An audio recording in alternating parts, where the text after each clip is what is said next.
안녕하세요, 유스 여러분. 우리 오늘 사사기 6장에서 7장 말씀에 나오는 기드온 이야기를 통해서 우리 함께 하나님의 말씀을 배우겠습니다. 자, 여러분, 이스라엘 백성들은 여러 명의 사사를 통해서 하나님의 구원하심을 경험했어요. 그러나 그들은 다시 죄에 빠져서 하나님을 멀리했습니다. 1절을 함께 볼까요?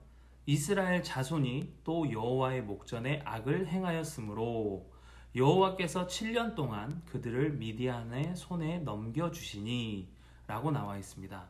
여러분, 이 미디안 족속은 굉장히 수가 많았어요. 그래서 그들은 이스라엘 백성들의 식량이나 재산을 빼앗고 괴롭혔습니다. 이스라엘은 그들만큼 수가 많지 않았기 때문에 늘 당하며 괴로워했습니다. 비록 이스라엘의 죄 때문에 미디안 사람들에게 고통을 당하지만 하나님은 그들을 그렇게만 두시지 않았어요. 오늘 이야기의 주인공인 기드온을 사사로 세워서 하나님은 그들을 구원하셨습니다. 12절을 함께 보겠습니다. 여호와의 사자가 기드온에게 나타나 이르되 큰 용사여 여호와께서 너와 함께 계시도다 하매, 이때 기드온은 미디안 사람들이 두려워서 숨어서 곡식을 타작하고 있었어요. 하나님의 부르심을 받았지만 기드온은 여전히 두려웠습니다. 15절을 보면 그러나 기드온이 그에게 대답하되 오 주여 내가 무엇으로 이스라엘을 구원하리이까? 보소서 나의 집은 므낫세 중에 극히 약하고 나는 내 아버지의 집에서 가장 작은 자니이다 하니, 기드온은 많은 수의 미디안 사람들을 상대하기 위해서 재산이 많은 지파 출신의 사람이나 혹은 많은 사람의 군인들을 모아서 그들을 상대해야 한다라고 생각했어요.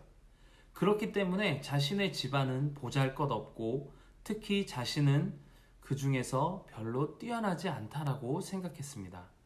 그러나 하나님은 구원의 능력이 기드온에게서 나오는 것이 아니라 하나님의 임재로부터 나온다는 사실을 일깨워 주십니다. 16절을 보겠습니다.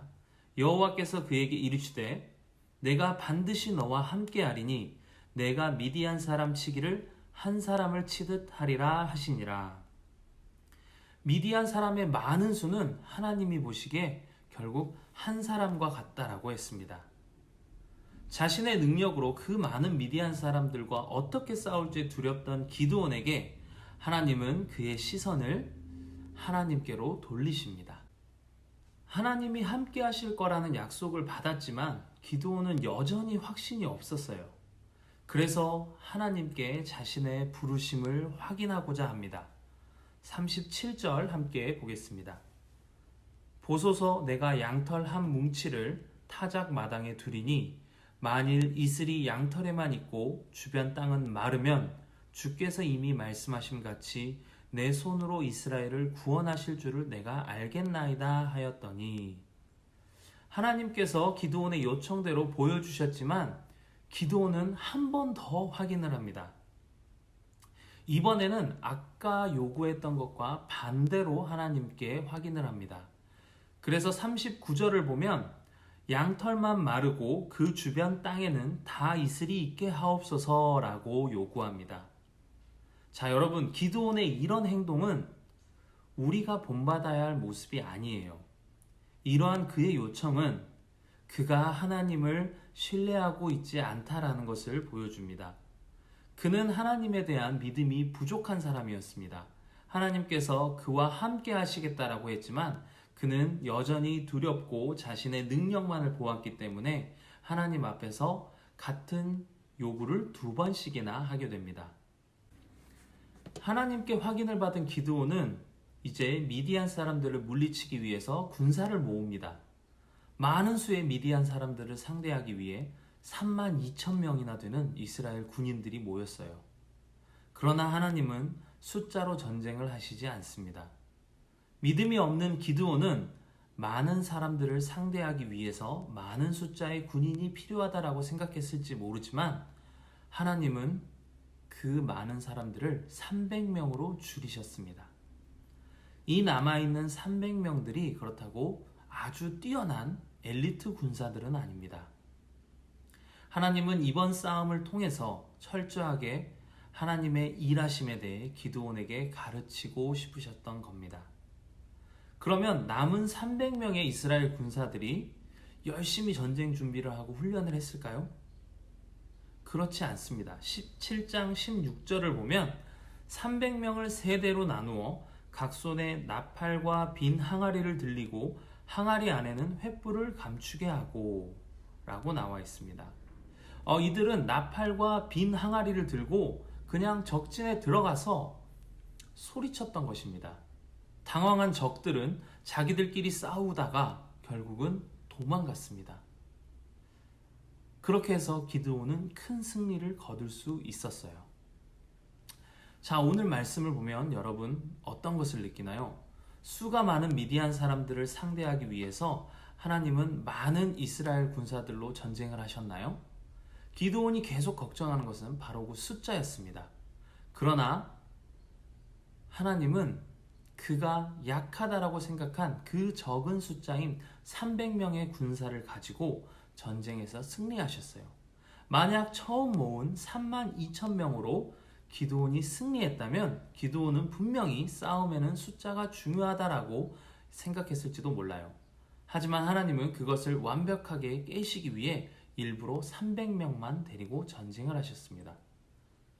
지금 여러분들 중에 어떤 사람은 자신의 약점 때문에 망설이는 사람이 있을 거예요. 나는 이런 단점이 있는데, 혹은 나는 이런 것이 덜 갖춰졌는데, 내가 과연 하나님이 보여주신 큰 일을 할 수 있을까? 이렇게 생각하는 사람들이 있을 거예요. 만약 여러분이 세우고 여러분이 결정한 미래라면 여러분의 능력에 따라 될 수도 있고 안 될 수도 있어요. 하지만 하나님이 주신 비전이라면 여러분의 약함은 오히려 하나님이 일하실 수 있는 좋은 환경이 될 것입니다. 그리고 여러분은 내 약함을 통해서 일하시는 하나님을 경험할 수 있을 것입니다.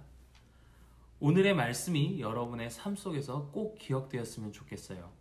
하나님의 일하심은 나의 능력과 상관없이 하나님을 얼마나 신뢰하느냐에 따라 달렸다는 것을 여러분 잊지 않았으면 좋겠습니다. 하나님은 나의 약함을 통해서도 그분의 계획을 성취하십니다. 나의 약함을 보면 여러분 두려워요. 그렇기 때문에 우리는 기도하며 매번 하나님을 바라보는 일이 필요합니다. 내가 강하고 자신만만하면 우리는 하나님을 의지할 필요가 없어요. 그러나 나의 약함을 알기 때문에 이것을 통해 일하실 하나님을 구하고 의지할 때 하나님은 우리를 통해 일하십니다. 자, 함께 기도하겠습니다. 하나님 감사합니다. 저희들 오늘 기도원 말씀을 통해서 우리의 약함을 가지고 하나님은 일하신다라는 것을 배웠습니다. 하나님, 우리 유스 친구들이 우리의 약함과 우리가 가지고 있는 것을 보지 않고 하나님이 주신 비전을 성취하기 위해 우리의 시선을 하나님께로 돌릴 수 있는 친구들 되게 도와주시옵소서. 그리고 우리의 약함을 통해서 하나님이 큰 일을 하시는 것을 볼 수 있는 친구들 되게 도와주시옵소서. 하나님, 코로나 가운데 우리 모두 건강할 수 있게 도와주시고 우리의 시선을 하나님으로 돌릴 수 있는 저희들 되게 도와주세요. 감사드립니다. 예수님의 이름으로 기도드렸습니다. 아멘.